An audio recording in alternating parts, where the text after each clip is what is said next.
तो चलिए आज बात करते हैं जीवन के सबसे बड़े चमत्कार की, उस अविश्वसनीय बायोलॉजिकल कहानी की जिसमें एक छोटे से सेल से एक पूरे इंसान का वजूद तैयार होता है। तो सवाल ये है कि आखिर वो कौन सा सफर है जो एक सेल को एक पूरी जिंदगी में बदल देता है। सुनने में ये प्रोसेस भले ही कॉम्प्लेक्स लगे, लेकिन ये एक ऐसी रोमांचक यात्रा है जिससे हम सब गुजरे हैं। तो आइए इस कहानी को जरा करीब से जानते हैं। देखिए, इस पूरे सफर को हम 6 जरूरी हिस्सों में समझ सकते हैं। सबसे पहले सेल्स का बनना, फिर उस यात्रा की शुरुआत, उसके बाद उन सेल्स का मिलना, फिर एक नए घर में बसना, 9 महीने का कमाल का डेवलपमेंट और आखिर में इस दुनिया में आगमन। तो इस कहानी की शुरुआत होती है दो बहुत ही बुनियादी सिस्टम से। इनके बिना ये सफर शुरू भी नहीं हो सकता।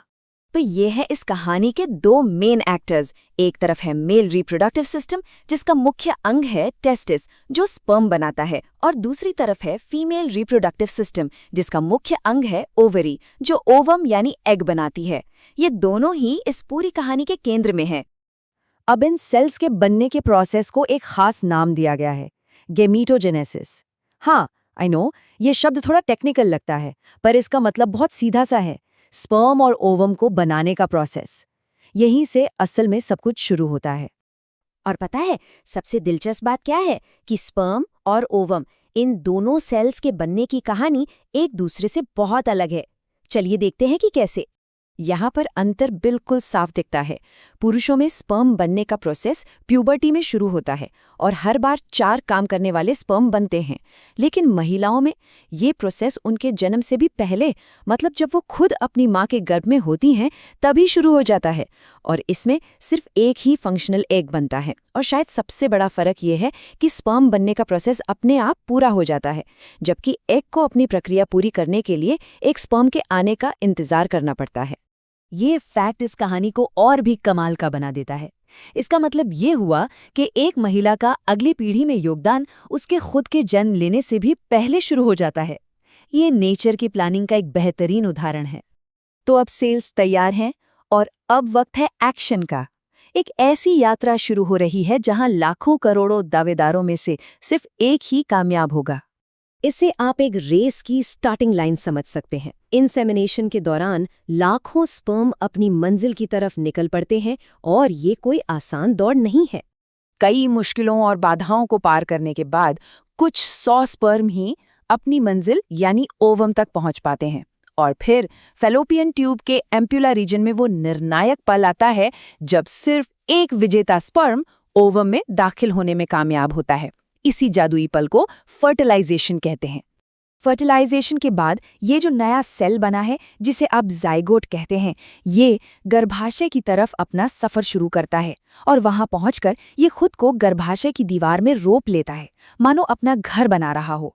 इस प्रोसेस को इम्प्लांटेशन कहते हैं और यहीं से 9 महीने की विकास यात्रा का आगाज होता है। इम्प्लांटेशन के साथ ही हम कहानी के उस दौर में आ जाते हैं जहां एक सेल से एक पूरे इंसान का निर्माण होता है। आप इसे बायोलॉजी की सबसे खूबसूरत और जटिल कंस्ट्रक्शन प्रोजेक्ट कह सकते हैं। चलिए देखते हैं कि ये कैसे होता है। सिर्फ पहले महीने में ही दिल धड़कना शुरू कर देता है। दूसरे महीने तक हाथ, पैर और उंगलियां बन जाती हैं। तीसरे महीने के आखिर तक ज्यादातर बड़े ऑर्गन्स अपनी जगह पर आ चुके होते हैं। 5वें महीने में पहली बार वो किक महसूस होती है और 9वें महीने के खत्म होते होते एक नन्ही सी जान इस दुनिया में आने के लिए पूरी तरह तैयार होती है। अगर हम इस दौड़ के आंकड़ों पर नजर डालें तो ये प्रोसेस और भी ज्यादा अविश्वसनीय लगता है। सोचिए, करीब 25 करोड़ स्पर्म से दौड़ शुरू होती है। मंजिल तक पहुंचते पहुंचते सिर्फ 200 के आसपास बचते हैं और जीतता कौन है? सिर्फ एक। जी हाँ, हर बार 20 से 30 करोड़ स्पर्म इस रेस में हिस्सा लेते हैं। ये नंबर इस पूरी घटना के विशाल पैमाने को दिखाता है और ये भी कि किसी एक का सफल होना कितना दुर्लभ है। तो लाखों की उस दौड़ से लेकर 9 महीने के इस जटिल विकास तक ये पूरा सफर एक बेहद सटीक और मुनज़्ज़म बायोलॉजिकल वाकयात का नतीजा है जो एक नई जिंदगी को वजूद में लाता है। और अंत में एक सवाल, अगर हर एक जिंदगी इतनी अविश्वसनीय मुश्किलों को पार करके वजूद में आती है, तो ये हमारे अपने अस्तित्व की सटीकता और अहमियत के बारे में क्या कहती है? इस पर सोचना वाकई में दिलचस्प है।